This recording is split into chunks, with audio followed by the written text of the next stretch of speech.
And Rick came to me many months ago and said, hey, there's something that we can do to make these accounts a little bit better that's already being done in other states.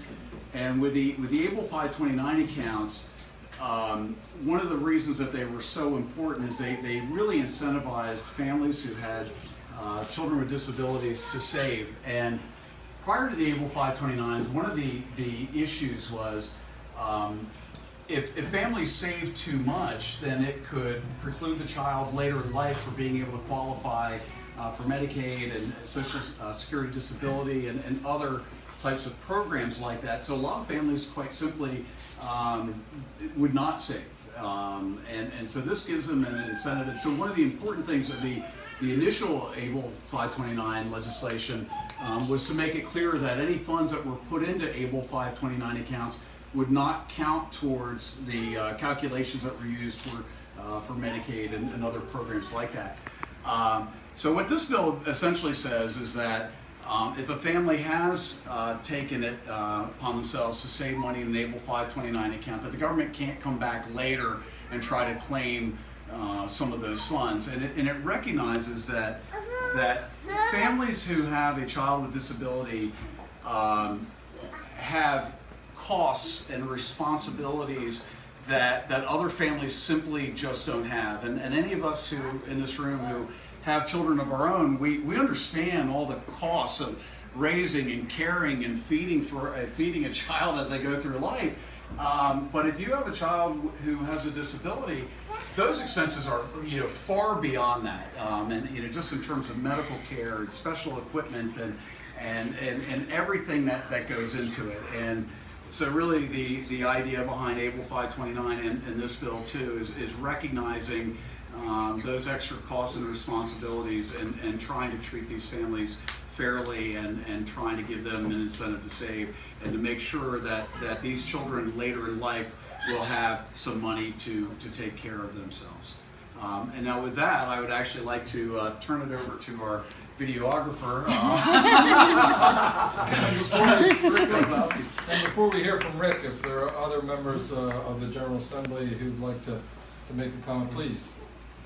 Thank you, Governor, and just thank you so much for your leadership on this, Trey. As you know, I have a keen personal interest in this topic with Jules. Rick and Amy actually and I have a lot in common. We have a personal interest. Rick and Amy are constituents of mine, and I applaud you for your countless hours of work on this issue with Representative Pardee. It's going to make a tremendous difference for families that have folks with disabilities, and I thank you so much for your leadership on this, Trey. Thank you. Thank you, Kevin. And I just wanted to add, a couple years ago we did some legislation. This is just to really enhance that, and I think that many families, their concern doesn't end maybe perhaps when their life doesn't. They want to have that that sense of peace of knowing that there's a legacy, or their children are still, even though adults, are still taken care of after they're gone. And I think that this is just a very important step, and and to set up these accounts that they contribute to, and to help with that self-sustainability after other things happen. So very proud to do this, and very proud of the things that we've done in Delaware to be leaders in many of these areas. And I want to thank all the advocates, because there's no community that can advocate any better, more strongly. Nothing sends the message like the personal notes and things that we get that really say, this is people you're working for now and for a very long time. So it's, I think, speaking on behalf of most of us, it's our deed, our pleasure, and we appreciate you bringing it forward. Thank you. Thanks so much, Ruth. Okay. So Jules is going to be really mad that she's not here today. She is. I'm trying to stay out of the pictures. I'm going to send her a message and say, your dad's here, you're not. Oh, boy. I'm going to bring her straight to you. So I love having the kids here. It's wonderful. And I just want to thank the representative for doing this, seeing the need for this, and thank you for your leadership. And thank you to all the advocates who, I love it when people come to us and share concerns or ideas or problems, and for us to figure out a way how we can fix it and make it better. That's our job. We are here to serve, and you've served very well. Thank you. Thank you. Thank you. So before I hand it off to Rick, I'd like to underscore the two comments about the importance of the advocacy groups and individual family members that are our constituents. We know them, Kevin, others that are in this room. And your work is really just incredible. And I think that the really important part of it is that it does show how different Delaware is. We are very much a hands-on, person-to-person kind of government, where an advocate, family member, constituent can go to one of the local state representatives, can go to the governor, the member of Congress, and really get your point across. And Rick, you've done that as well as anybody, so why don't you share a few thoughts with us? Thank you. And yeah, anything I do, my wife has more credit than I do.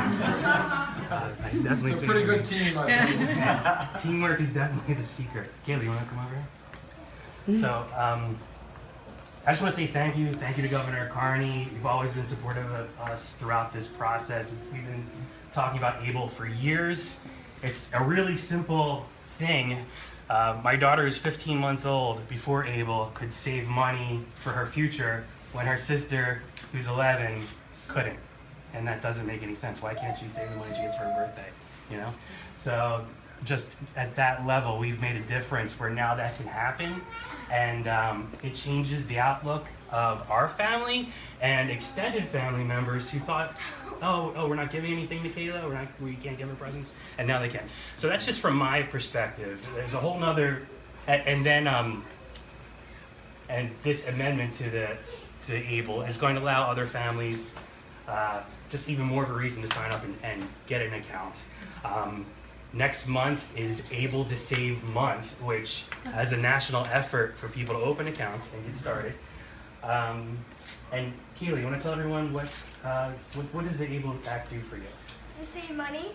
Yeah. Right. Woohoo. So we're just really appreciative.